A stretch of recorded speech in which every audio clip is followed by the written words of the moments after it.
Venetopoulos, who is CEO of Variety Cruises. You guys, I've really practiced that. It's a mouthful, so thank you so much for joining us.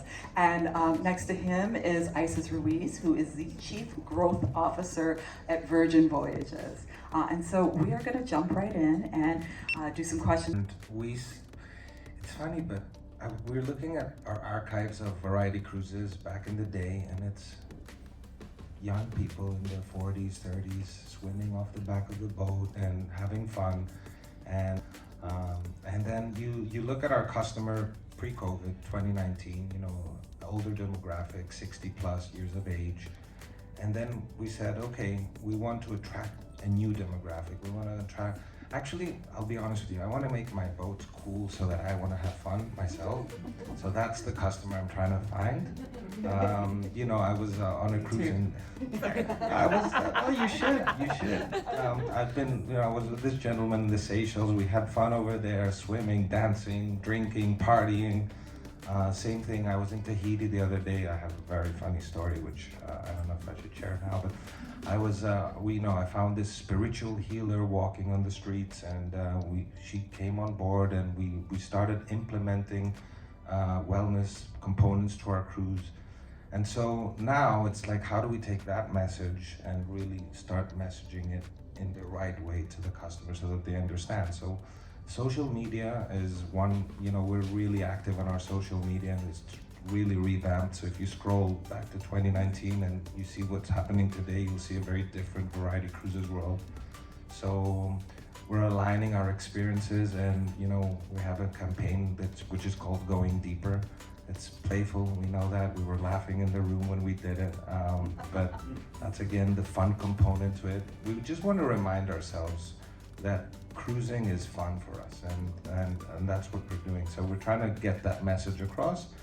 We have had challenges with our existing tour operators, travel agents going, where's Variety Cruises? What's happening? This website, I'm scrolling and I'm losing it, all of it. But we're like, just hold on, give it a little time, and you'll get used to us. That's fantastic. And speaking of social media, to attract more people like you who you want to party with, which social media channels are you having some success with? I was actually pretty amazed to find out we have bookings through Instagram. So yeah, we got that one. We didn't have many, we had two, but two is still better than zero. When I was looking at it, I was like, wow, well done team, we rocked this one. So yeah, Instagram is definitely one that we're working around. TikTok, we just do a little bit of content here and there. Facebook, still, that's part of it. And then we're doing a lot of content creation and posting through different channels. So not directly Variety Cruises channels, but other channels. What kinds of other channels are you using? Bloggers, influencers. We've got a lot of those coming on board, and they come to us. Amazing PR content and companies. So pretty much those spaces. Because we're not a cruise company. Fun fact: we're not allowed to join CLIA because of our size. So you can understand that we're a non-traditional cruise company.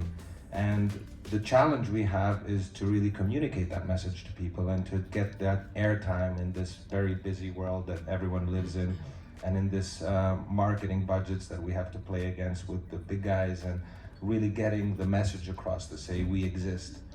We just started our cruises in Greece literally this Friday, and on our social media you'll see a guest who's from Canada. He's in his 60s, and he's saying, I was Googling where can I go on a private boat but not spend private money boat? And somehow we popped up.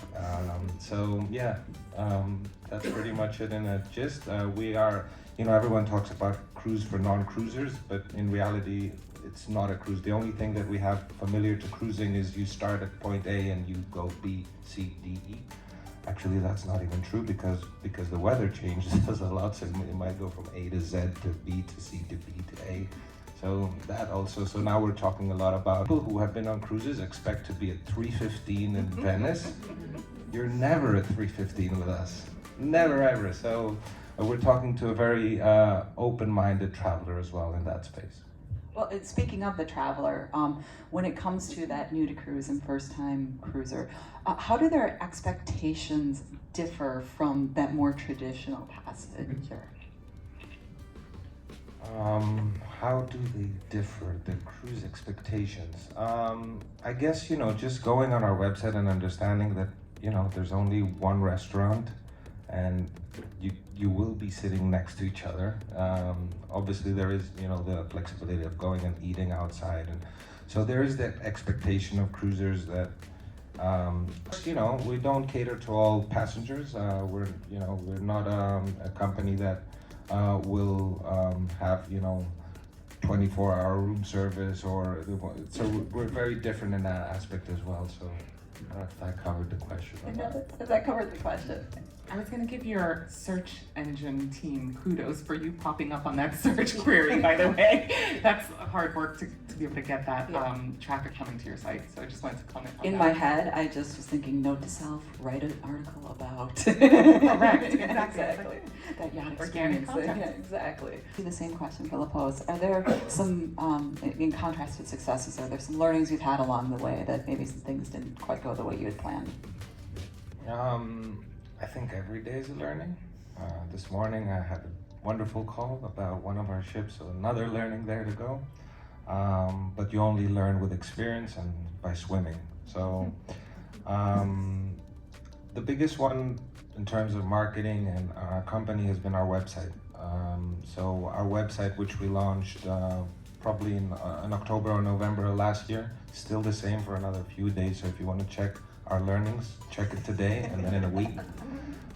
So it's a very, dynamic environment of scrolling around. It's not the typical website that you'd see. It says, go deeper, clicking clicks. And so a lot of the traditional agents that used to sell our product and the traditional customers of ours were really frustrated.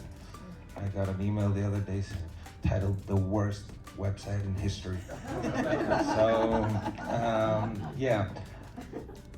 It's a really cool website, and there's 360 views of our ships, so you can walk in and see every cabin, every room. The history of it is, we talk about the heart and the product. And I didn't make the website, by the way. I know it sounds like I made it. I trust my team 100% to do whatever they think they should be doing. We partnered with an award-winning company that did all the Olympic Games in Greece. It's taken a Greek brand called Kores, which does creams and soaps, which was a Greek, and now they're all over the globe, which is what we're trying to do in our business as well, because we're known to a very small segment of the market. People don't know us. Last year was our first Seatrade ever. So, it's like getting our word out.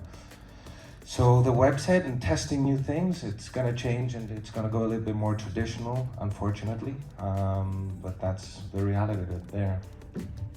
Well, it's interesting because you are synonymous with Greece, but also you have South Pacific is an option as well. And we are seeing a cruise critic that destination is really leading the way for people making decisions.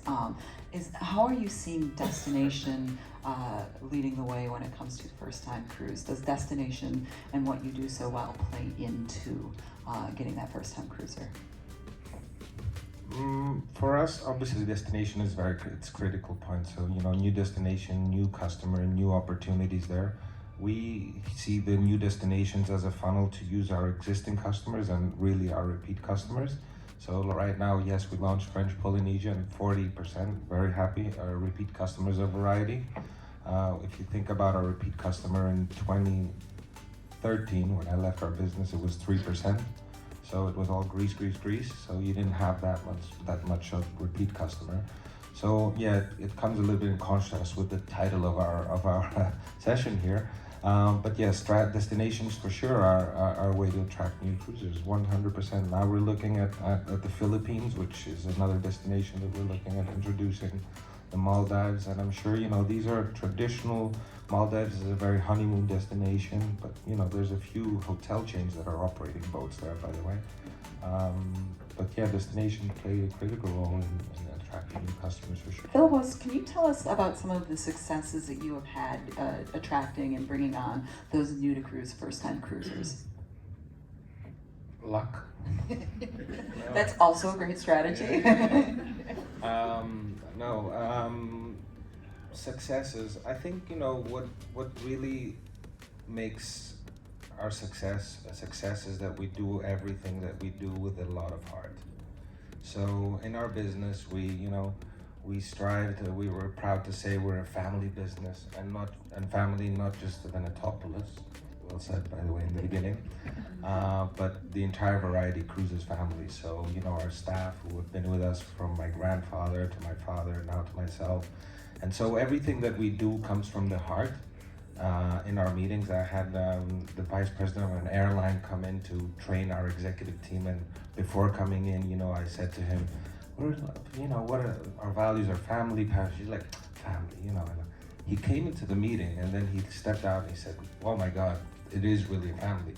So, you know, so the success comes from the passion that we put in our product. It comes from making mistakes. We make a lot of mistakes as a company, and we fix them and we go again. That's why I think we've been around for 70 odd years. Try new things. You know, at last Seatrade I mentioned, I came out with an announcement which none of us knew, not even just my heart knew, that we're going out to selling through crypto channels. I came back to the office and was like, how are we going to do that? But we found a way to do it. So, you know, it's just thinking crazy and then actioning. So, and then luck. Without luck, you know. I'd like to point out that his hat says "Live Lucky." By the way. Yes, it does. I'm guessing that's not a coincidence. It's actually from one of my mentors, you know, and one of my mentors who's Tony Robbins. Here's a Tony Robbins fan, hello. So, you know, I've been through very dark days in my life, and I've been through dark days a few years ago with losing my father, with losing so, you know, you need luck, you need to live lucky. It's actually a hat my dad used to wear, his name was Lucky too, so I was trying to put it on him, live lucky, you know, you see we didn't have much luck there, but, you know, as I said last year at Seatrade, he's with us here in spirit. So, yeah. Live lucky. Yeah. And speaking of family, like that, obviously, the family. It's a very good point. So one of our taglines, we have 1,000 taglines, I don't know. It's called Home at Sea, and then we also have Family at Sea. We dropped the Family at Sea one because people thought it's a family product, it's only family. So we said that's not great. But then on our ships, they come and tell us it is like a family environment. So that's why, you know, we put Family at Sea because we believe it happens. So now what we're doing is we're saying Home at Sea as a first touch point to the guest. And then once you're on board, you're Family at Sea. So, you know, it's like also looking at the customer journey and the lifetime of your customer, and, you know, what's the first touch point that they see Variety Cruises first time, what's the second one, what's after the experience. And so we're really meeting as a team and looking and putting stuff on the wall and checking to see how we can attract new customers and how can we retain new customers in our business as well, because that's a challenge we're having now, to retain our customers. And they, you know, the customers are loyal, but not to the point where they will not try other cruise lines or other options that are out there. So building that loyalty and maintaining it and keeping them coming back obviously is a big part of what you both are doing. On attracting new cruises, I was thinking Variety Cruises and maybe Virgin as well, I don't know, but we're also attracting new B2B partners. So basically it's not just the FIT customers, but, you know, land tour operators, for example, that are selling Greece, Seychelles, whatever, that have never considered to, you know, sell cruises. A company I used to work for before called Intrepid Travel, they specialize on land tours, small group travels. And, you know, all of a sudden they started looking at cruises. So they started adding to their portfolio or itinerary. So it's not just, so it's like talking to B2B partners as well that can really help that.